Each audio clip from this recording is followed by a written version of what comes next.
Ini apa ini? Drum. Siapa yang pernah main drum? Saya. Oh, Cantika pernah main drum. Oke, selanjutnya nih ya, coba dibaca. Nah, bagaimana sih telinga kita ini dapat mendengar bunyi-bunyi tadi? Bagaimana ya kira-kira? Tahu. Nah, untuk supaya kita tahu cara telinga kita bekerja, kita akan melakukan suatu percobaan. Percobaannya adalah, Ibu pertama mau bagiin LKPD-nya dulu ya. Karena kalian buat satu kelompok isinya 3 orang.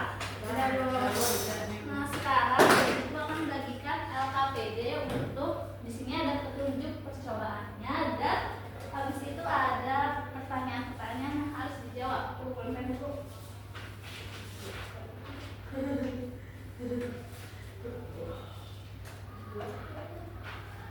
Ya, ini alat-alatnya.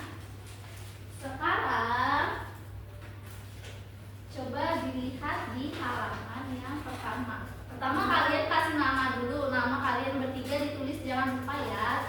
Terus kelasnya. Habis itu kelas berapa kalian? Kelas 5. Terus selanjutnya kalian lihat. Ini ada cara-caranya. Coba dibaca alat dan bahannya ada apa aja? Ada toples, cangkir, alat gelas 1 buah, bawor 1 buah, gunting, alat gelam, garam setengah sendok teh. Nah, sekarang kita masuk ke langkah kerjanya. Yang pertama itu kalian gunting leher balonnya, terus simpan bagian perutnya. Ya, Bu. Nah, setelah itu bungkus mulut. Ini ya di sini gelasnya, bukan toples. Kita pakai gelas ya, pakai bahan tadi.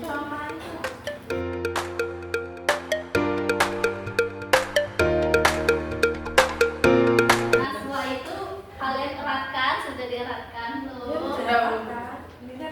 Habis itu eratkan dengan sekelilingnya itu pakai karet gelap. Gini, Bu. Ya, di situnya biar balonnya nggak copot-copot. Apakah kalian merasa kesulitan? Sulit, Bu.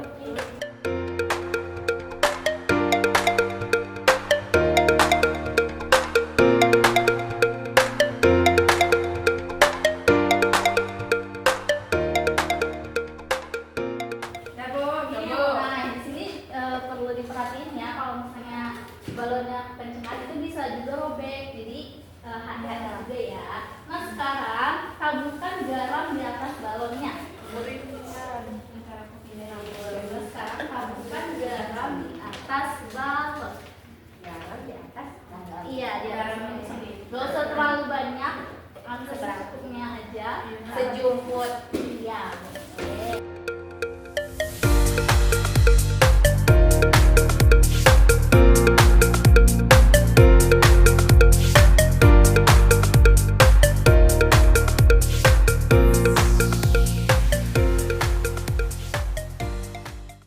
Nah, selanjutnya di sini lah kita melakukan percobaan. Cobalah bersuara sampai garam di atas balon itu terlihat bergerak. Jika belum bergerak, kencengin suaranya. Coba dulu. Nah, bagaimana tadi? Sudah apa yang kalian lihat? Coba. Bentar, Bu. Iya. Garamnya. Nah, sekarang buka halaman selanjutnya. Di situ ada pertanyaan. Coba kalian diskusi sama teman-teman kalian untuk menjawab pertanyaannya. Oke? Boleh dijawab dulu ya. Nanti hasilnya Ibu mau kalian mempresentasikan ke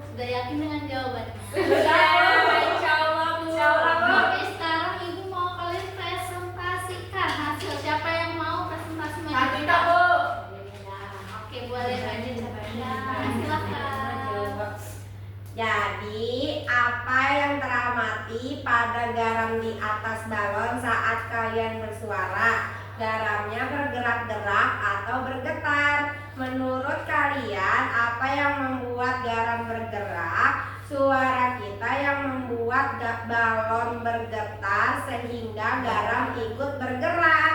Jika balonnya robek, apakah garam masih bisa bergerak? Tidak, jawabannya Bu, karena balon tidak bisa bergetar lagi. Terus kesimpulannya mengenai hubungan percobaan yang dilakukan oleh telinga, kalau suara bisa membuat getaran sama seperti telinga kita yang mendengar suara karena ada getaran yang masuk ke telinga. Oke, keren banget, betul ya Cantika. Oke, tadi Cantika sudah mempresentasikan hasil percobaannya ya. Nah, jadi anak-anak dari percobaan tadi itu kita belajar bahwa suara itu menghasilkan getaran. Ketika kalian bersuara, udara di sekitar kalian itu bergetar. Nah, getaran ini diteruskan ke balon dan balon yang bergetar tadi membuat garam di atasnya ikut bergerak. Nah, sama juga kayak telinga kita juga jadi hal yang mirip seperti percobaan tadi, yaitu ketika suara masuk ke dalam telinga, getaran itu nanti diterima oleh gendang telinga kita. Nah, gendang telinga ini tuh ibaratnya seperti balon tadi. Nah, jadi pas gendang telinga bergetar, nah getaran ini diteruskan melalui saluran telinga, kemudian menuju otak. Jadi kita tahu ini suara apa, seperti itu. Nah, untuk lebih jelasnya, di sini Ibu ada video tentang cara kerja telinga. Kalian boleh simak videonya ya.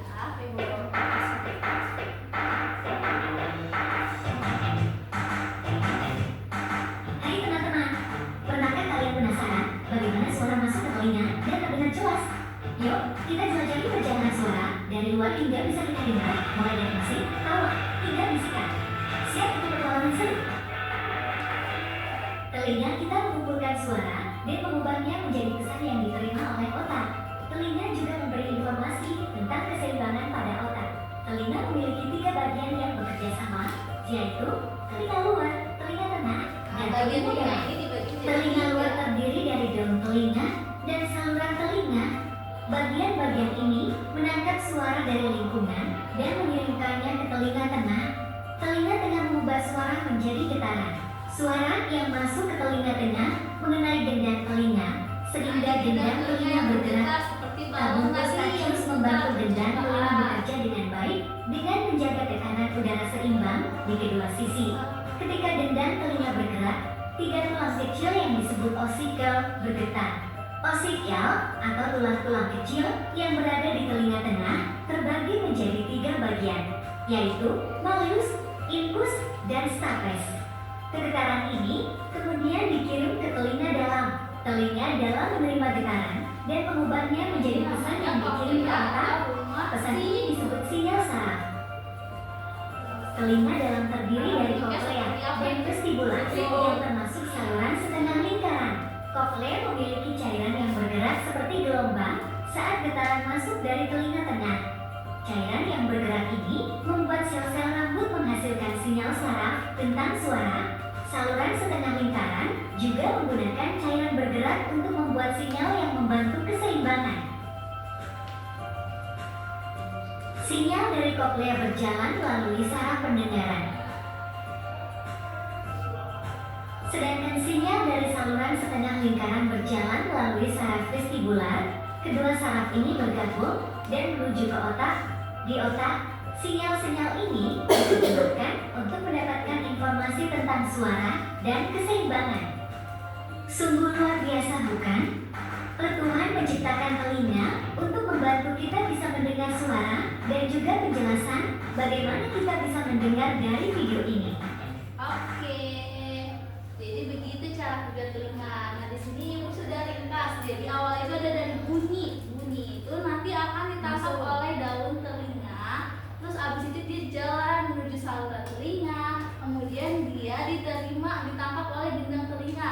Nah, ketika gendang telinga bergetar, nah dia akan meneruskan ke tulang pendengaran bergerak. Terus kemudian ke cairan rumah siput tadi atau koklea. Kemudian habis cairan humas ikut bergetar, dia menuju saraf pendengaran dan akhirnya sampai ke otak. Seperti itu. Nah, sampai sini ternyata kita proses mendengar ini merupakan proses yang panjang ya. Bisa kita artikan kita sebegitu sempurnanya sehingga kita bisa mendengar apa hal-hal yang ada di sekitar kita. Nah, sekarang mari kita simpulkan pembelajaran hari ini. Hari ini kita udah belajar apa aja tadi? Belajar. Yang pertama kita ngapain tadi? Ngelakuin percobaan.